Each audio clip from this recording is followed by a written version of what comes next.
여러분, 안녕하십니까. 9월 18일 월요일 넘치는 우리 교회 매일 묵상 시작하도록 하겠습니다.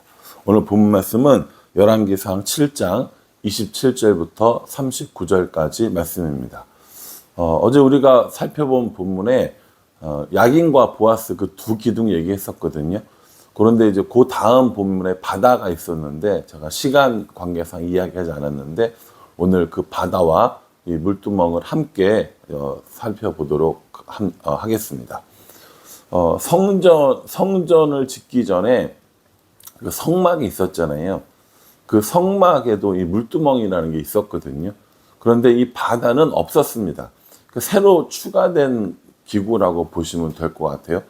그러니까 성막에서 물두멍은 제사장들이 손을 씻고 이렇게 몸을 씻는 용도로 사용했었습니다. 그러니까 어쨌든 그 제물을 잡기 전에 그리고 뭐 그 이후에도 물을 쓸 일이 있으면 그 물두멍이라고 하는 그런 대야처럼 생긴 그 기구에다가 물을 담아 썼다라는 거죠. 근데 이제 이 성전이 지어지면서 규모가 커지고 하루에 그 드리는 제사의 수, 처리하는 제물의 양 이게 많아진 겁니다. 그러니까 이제 그렇게 그거를 이제 감당하기 위해서 어떻게 하냐면 물두멍은 제물을 씻는 용도로 쓰게 되고요. 새로운 기구 바다가 이제 제사장들이 손을 씻거나 몸을 씻는 용도로 사용하게 됩니다. 근데 이 바다라는 것이 7장 23절부터 26절 나오는데 이 규모가 엄청난 겁니다. 크기가 지름으로 따지면 4.5m, 동그란 건데 4.5m, 지름이 4.5m예요. 그러면 작지 않죠. 예. 그리고 높이가 깊이로 따지자면 2.25m 정도 되고요. 그리고 둘레로 따지면 13.5m 정도 되는 겁니다. 그러니까 그게 결코 작지 않은 지름과 높이와 둘레를 가지고 있었다는 거죠. 그래서 뭐라고 얘기를 하냐면 보통 작은 수영장 정도라고 이야기를 하고요. 특별히 여기에 들어갈 수 있는 물이 학자들에 따라 좀 다르긴 하지만 약 44톤 정도를 생각을 합니다. 이제 2000밭이라고 얘기했는데 이 밭을 이제 그 액체를 담는 그런 부피로 계산을 하는데 단위인데 그 밭을 얼마나 할 거냐에 따라 다르긴 한데 보통 이 1밭이 22리터에서 최대 45리터까지 본다고 합니다. 그러니까는 그냥 평균치로 봐서 이야기했을 때도 한 44톤 정도 되는 굉장히 많은 물이 들어가는 아주 큰 욕조, 대야, 수영장 뭐 이런 개념인 것이죠. 근데 물두멍은 어떻다는 거예요? 물두멍은 좀 그보다는 작고요. 그리고 이동식으로 사용하기 위해서 만들었고요. 그리고 그것을 10개를 만들었다는 겁니다. 그 내용이 이제 오늘 본문인 거예요. 오늘 27절에 보면요. 또 놋으로 받침수레 열을 만들었으니 매 받침수레의 길이가 4규빗이요 너비가 4규빗이요 높이가 3규빗이라 라고 이렇게 이야기합니다. 그러니까 4규빗이니까 1.8m. 그러니까 길이가 너비가 1.8m씩이고 높이가 1.35m 정도 되는 그런 받침대를 만들었다는 겁니다. 여기에 바퀴가 있었고요, 축이 있었고요, 다리가 있었으니까 이게 뭐와 같은 거냐면 그러니까 세숫대야를 받치는 이게 뭐랄까요, 다리가 있는 수레 이렇게 생각하시면 될 것 같아요. 여러분 혹시 그 세숫대야에 그 받침 있는 그 세숫대야 써보셨어요? 저희는 어릴 때 그 집 안에 욕조가 있는 구조가 아니라 밖에 세면대를 써서 씻는 구조였거든요. 그래서 겨울 되면은 부엌에서 씻고 여름 되면 이제 밖에 나와서 밖에 세면대에서 씻는 그런 구조의 집에 살았습니다. 물론 뭐 주인집은 안에 다 있었겠죠. 우리 주인집이 아니고 셋집이었기 때문에 그렇게 썼는데 제 기억에 그때 그 스토가에 이렇게 청동으로 이렇게 된 세숫대야 받침대가 있었고 그 위에 세숫대야를 이렇게 얹어놓고 거기다 물을 붓고 세수를 했던 기억이 있거든요. 딱 그거 생각하시면 됩니다. 근데 이게 노수레가 뭔지 혹은 뭐 노받침이 뭔지 이거 잘 모르실 것 같아서 일단 그림을 하나 준비했는데 이 그림은 진짜는 아니에요. 그 남아있지 않겠죠? 사람들이 여러 가지 생각을 하고 만들어낸 그림이라고 보시면 되겠습니다. 일단 한번 그림을 보고 이야기를 한번 하도록 하겠습니다. 여러분 이 그림에서 노쇠 받침대가 뭔지 그리고 그 대야가 뭔지 한번 살펴보시면 될 것 같아요. 이런 식으로 만들어 가지고 여기서 뭘 했다고요? 재물들을 이렇게 씻게 되는 겁니다. 재물들을 씻게 10개가 있어요. 10개가 있어서 오른쪽에 10개 그리고 왼쪽에 10개 이렇게 이야기를 하고 있는 겁니다. 그래서 노수레 위에 있는 그 대야 같은 것이 뭐라고요? 그게 물두멍이라고 이야기하는 겁니다. 이 대야 혹은 물두멍이라고 부르는 건 몇 개를 만들었냐면 10개를 만들었어요.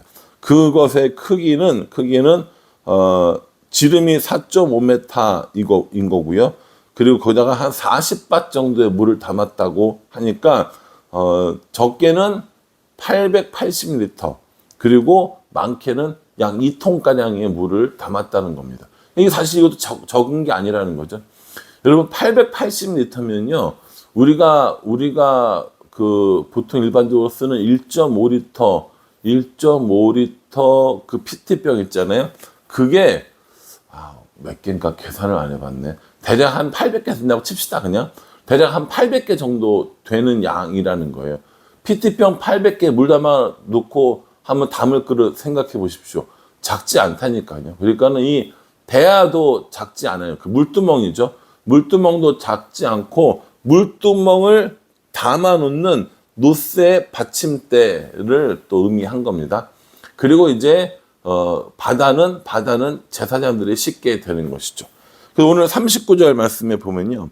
그 받침술의 5은 성전 오른쪽에 두었고 5은 성전 왼쪽에 두었고 성전 오른쪽 동남쪽에는 그 바다를 두었더라 라고 이렇게 이야기합니다. 그래서 이제 그 그림으로 살펴볼 것 같으면 아까 보신 그거 말고 대략적으로 한번 요렇게도 한번 볼 수 있거든요.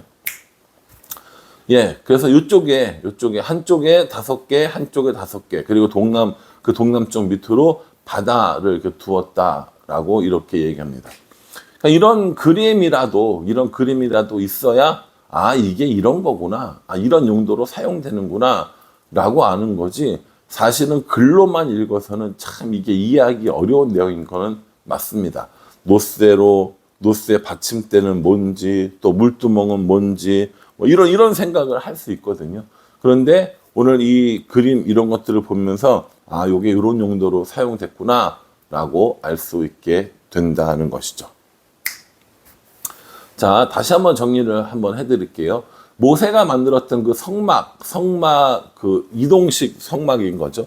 그 성막 시대의 물두멍은 제사장들이 손을 닦는 용도로 또 몸을 닦는 용도로 사용을 했습니다. 그리고 이 성전 시대가 되어서 오늘 본문에 만든 이 물두멍은 재물들을 씻는 데 사용되었고요. 그거보다 훨씬 큰 바다라고 하는 것에서 사람들이 손을 닦고 몸을 닦는 그 제사장들이 그런 일들을 하게 되었다라는 것이죠.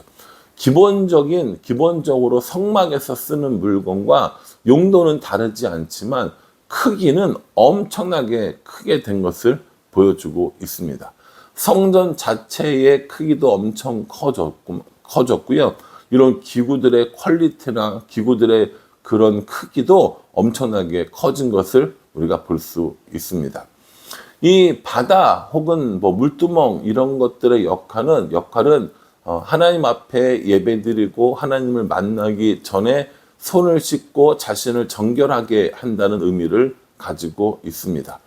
오늘 우리들도 집에 혹은 뭐 어디 가서 씻고 이렇게 하면서 자신을 정결하게 하고 또 깨끗하게 하고 잘 보이게 하려고 애를 씁니다. 이게 눈으로 보이는 물두멍이나 바다가 아니라 영적으로도 우리들 마음 가운데 이런 물두멍과 혹은 바다 같은 것들이 있는지 한번 생각해 볼 필요가 있다고 저는 생각했습니다. 내 힘으로 깨끗해지고 내가 깨끗함을 만드는 것이 아니라 예수 그리스도로 말미암아 깨끗하게 된 우리가 하나님 앞에 나아갈 수가 있게 되는 것이죠. 제사장이 이 물두멍 혹은 바다에서 자신을 정결하게 하지 않고 제사를 드리거나 하나님을 만나러 나갈 수 없었습니다. 우리도 똑같거든요. 우리가 깨끗해지지 않고서는, 정결해지지 않고서는 하나님께 나아가고 하나님을 만날 수가 없다는 겁니다. 그러니 여러분, 하나님께 나아갈 수 있는 유일한 방법, 하나님께로 우리를 인도해 주는 유일한 방법, 그게 뭡니까? 바로 예수 그리스도이신 거죠. 근데 어쩌면 이 물두멍이나 이 바다는 오늘날 예수 그리스도를 상징하는 걸 수도 있겠다라는 생각을 합니다. 왜냐하면 손을 씻거나 몸을 씻지 않고 하나님께로 나아갈 수 없는 것처럼 우리들도 우리의 죄를 씻지 않고는 하나님 앞에 나아갈 수 없기 때문입니다. 매일매일 정결한 삶, 매일매일 하나님 앞에 거룩한 삶을 살기 위한 우리의 노력 또한 이 물두멍과 이 바다에 포함된 것이 아닌가라는 생각을 합니다. 우리는 예수 그리스도로 인하여서 깨끗해졌고 의롭게 되었고 하나님의 자녀가 되었습니다. 그럼에도 불구하고 여러 가지 우리들의 삶 속에서 일어나는 여러 가지 범죄들, 여러 가지 죄들로 인하여서 하나님 앞에 나가기가 참 부끄러운 것이죠. 그때 우리가 하나님 앞에 나가기 위해서 손 씻는 물, 그리고 우리들의 몸을 씻는 그것을 물두멍과 바다라고 부를 수 있지 않을까라고 생각을 해보았습니다. 여러분들의 물두멍은 뭡니까? 여러분들의 바다는 무엇입니까? 우리가 하나님 앞에 나아갈 때 우리의 죄를 구하고 우리의 죄를 용서받기 위한 이런 노력들, 또 이런 마음들 필요하다고 저는 생각합니다. 여러분 오해하지 마십시오. 우리 예수님을 통하여서 이미 깨끗하게 된 사람들입니다. 그러나 온몸이 깨끗하긴 하지만 때로 살아가면서 짓게 되는 손과 발의 이 더러운 것들을 떨어내고 씻고 하나님 앞에 나가야 한다는 것입니다. 그러니 우리들의 삶의 물두멍의 역할을 할 수 있는 것은, 우리들의 삶의 바다와 같은 역할을 할 수 있는 것들은 무엇인지 생각해보고 날마다 정결하게, 날마다 깨끗하게 그렇게 하나님 앞에 나가는 삶을 살았으면 참 좋겠다라고 생각합니다. 말씀이 우리에게 그렇게 해 주실 거고요. 오늘 여러분들이 이렇게 묵상하시면서 큐티하는 것이 아마 그런 노력이라고 저는 생각합니다. 그러니 저도 그렇고요. 여러분들도 그렇고 이 말씀을 묵상하는 것, 또 말씀을 읽고 예배드리는 우리들의 삶을 통하여서 날마다 우리가 지은 죄들을 씻고 깨끗하고 정결하게 그렇게 하나님 앞에 나아가는 그런 은혜의 삶을 살았으면 좋겠습니다. 바라기는 오늘 이 말씀 묵상하시면서 이 하나님의 은혜로, 그리고 우리가 하나님을 따르려는 삶의 노력을 통해서 더 기쁘게 하나님과 동행하고 동거하는 그런 저와 여러분 될 수 있기를 주님의 이름으로 축복합니다. 기도하겠습니다. 하나님, 저들 이렇게 물두멍 그리고 바다와 같은 것들을 통하여서 우리의 죄를 씻게, 깨끗하게, 정결하게, 그래서 하나님 앞에 나아갈 수 있도록 해주시니 감사합니다. 하나님, 예수 그리스도로 인하여 깨끗해진 우리들 삶 가운데 우리들의 삶 속에 더러워진 손, 발 깨끗하게 씻고 날마다 하나님과 동행하는 삶을 살 수 있도록 은혜 베풀어 주시옵소서. 예수님의 이름으로 기도합니다. 아멘. 여러분 그림 참고하시면서요, 어렵다 생각하지 마시고 꼼꼼하게 한번 묵상해 보시기를 부탁을 드리겠습니다. 감사합니다.